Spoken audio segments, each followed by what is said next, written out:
sumikat ang araw na sana mas humaba pa ang dilim, na sana hindi na dumating ang bukas, na sana mas lumalim pa ang gabi.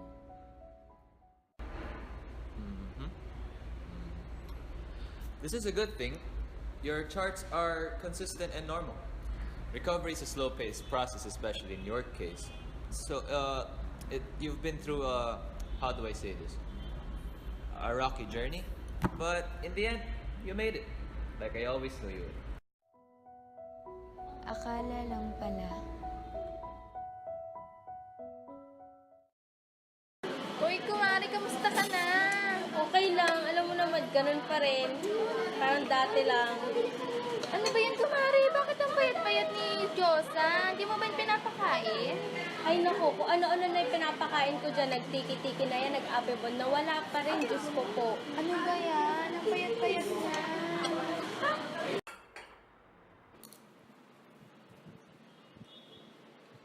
Ma, ayoko na. Busog na ako. Ha? Ano ba naman yan, anak? Di ka pa nakakatatlong subo. Paano ka magkaka-energy niyan? Ang hilig mo pa namang makipaglaro sa iba. Paano ka tatangkad niyan? Diba ang turo ko, sugar for energy, proteins for growth. Ang payat-payat mo pa. Hindi naman, Ma eh. Sige na, 2 subo na lang.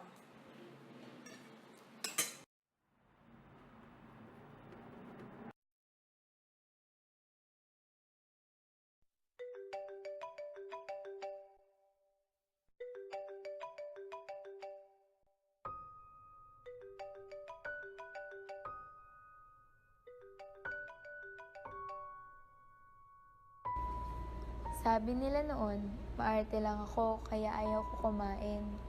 Akala ko rin.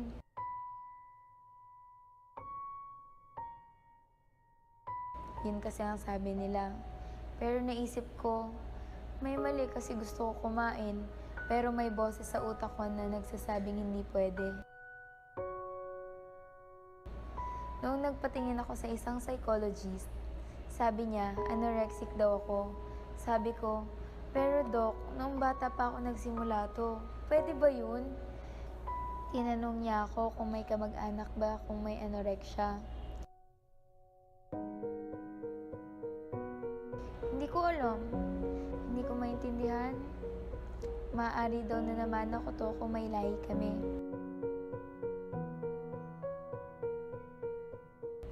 Naalala ko yung tita ko. Sabi kasi ni Mama, nagkaroon daw si tita ng anorexia nung bata pa sila.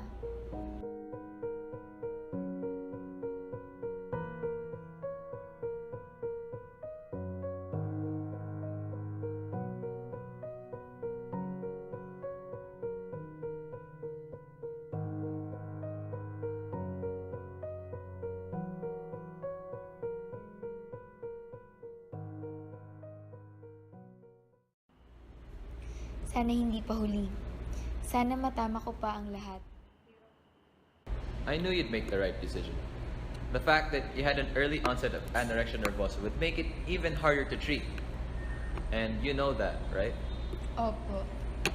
Now, as your psychologist, I have to prescribe some antidepressants because anorexia and depression are significantly related to each other.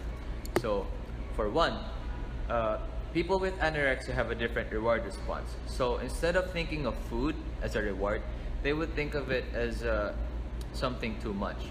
It's an anxiety trigger for them. Salamat, Doc. Alam kong matagal ko na dapat po itong ginawa, pero... I understand your anxieties, Josa. But it is not right to solely rely on antidepressants alone. You also need psychosocial intervention. Naiintindihan ko po. Susubukan ko po. Oh, and you also need to consult a dietitian and a neurologist. I'll refer you to... Bakit kailangan ko po ng neurologist? Okay. See, if you don't eat, you don't get the proper nutrition. If you don't get the proper nutrition, your brain will shrink. And if this keeps on going, your tissues and muscles will break down as a means of survival. Kung di natin naagapan yan, parang walang kwenta yung mga gamot na binibigay ko sa'yo. Madalas kong iniisip noon kung para saan ang buhay ng tao. Hindi ko kasi alam. Marahil sa gagawin kong ito, malalaman ko na. Matututunan ko na ang dahilan ng aking bawat hininga at marahil matagpuan ko na kung ano ang mahalaga. Good morning po. I-refer po kayo ni Dr. Kasilag. Yes, please take a seat. Dr. Kasilag has already briefed me about your case. I take it that you had anorexia for quite some time now. Opo. Okay, so shall we get started? Yes po. Okay, first, you need to understand that the lack of nutrition has taken its toll on your body. And it's quite noticeable on how chapped your lips are. By the way, do you experience any severe hair fall? Opo, pag nagsusuklay ako, maraming nalalagas. I figured since most patients with eating disorders experience skin and hair complications with all the starvations and lack of nutrition. So, ano pong dapat kong gawin? First, you have to understand that the long periods of starvation has caused a deficiency in your micronutrients, proteins, fatty acids. And these are the things that we need to correct first before we administer any interventions to boost your weight. May nabasa po ako tungkol sa growth hormone injections. Diba mas mabilis po pag ganun? No, aggressive attempts in the early stages of your treatment could be extremely hazardous. Again, patience. You need to remember that your health is worth the wait. So, These are the supplements that you need to take. salamat po. Alam kong kakayanin ko to.